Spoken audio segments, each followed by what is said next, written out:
बिस्मिल्लाहिर्रहमानिर्रहीम, अस्सलाम वालेकुम। आज की इस वीडियो में हम बात करेंगे बच्चों में टीदिंग पे या दांत निकालने की जो फेज़ होती है उसमें क्या मसाइल मदर्स को दरपेश आ सकते हैं और हम उन मसाइल को किस तरह से एड्रेस कर सकते हैं। एक और इम्पॉर्टेंट चीज़ जो क्वेश्चन बार बार मदर्स पूछती हैं डॉक्टर से या जिसके साथ पेशेंट हमारे पास आते हैं वो ये है कि आया लूज मोशन या पेट का डिस्टर्ब होना बच्चे की टीदिंग फेज से डायरेक्टली लिंक्ड है या नहीं है। तो आइए सबसे पहले देखते हैं कि टीदिंग के क्या इश्यूज हैं। सबसे पहले ये जानना ज़रूरी है कि बच्चा 6 माह के बाद पहला दांत निकालना शुरू कर देता है। जब बच्चे ने दांत निकालना है तो उसके गम्स में या मसूड़ों में स्वेलिंग या सोजिश आना स्टार्ट हो जाती है।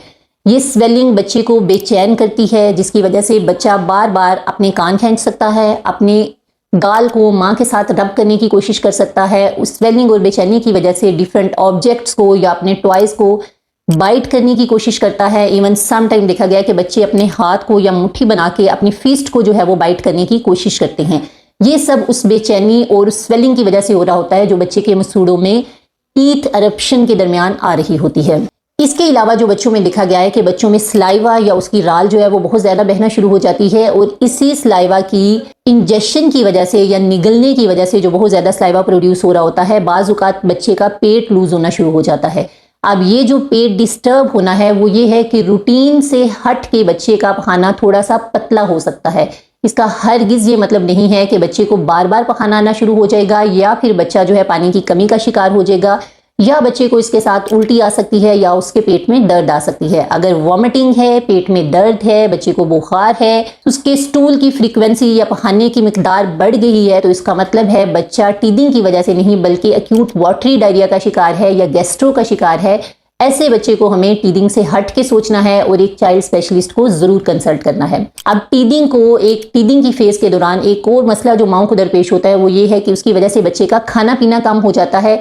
जब खाना पीना कम है तो बच्चे की रात की नींद भी डिस्टर्ब हो सकती है। हम अपने बच्चे को इस फेज में किस तरह से सूद कर सकते हैं, बहुत सिंपल से टिप्स ये हैं कि माँ अपने नीट फिंगर्स की मदद से या उंगली की मदद से बच्चे के मसूड़ों के ऊपर जो स्वोलन है उस पर थोड़ा सा रब कर दे या प्रेशर दे के थोड़ा सा मसाज कर दे। इससे बच्चा थोड़ी देर के लिए रिलीफ फील करता है। बच्चे के जो टॉयज हैं या फिर सॉफ्ट किस्म की जो डमीज हमें मिल जाती हैं जिसमें रबर की डिफरेंट किस्म के टीदर्स अवेलेबल होते हैं, अगर उनको हम थोड़ी देर के लिए फ्रिज में रख के कूल करें और जब बच्चा उनको बाइट करता है तो वो कूलिंग इफेक्ट की वजह से ऑटोमेटिकली बच्चे की जो पेन है वो रिलीफ हो जाती है।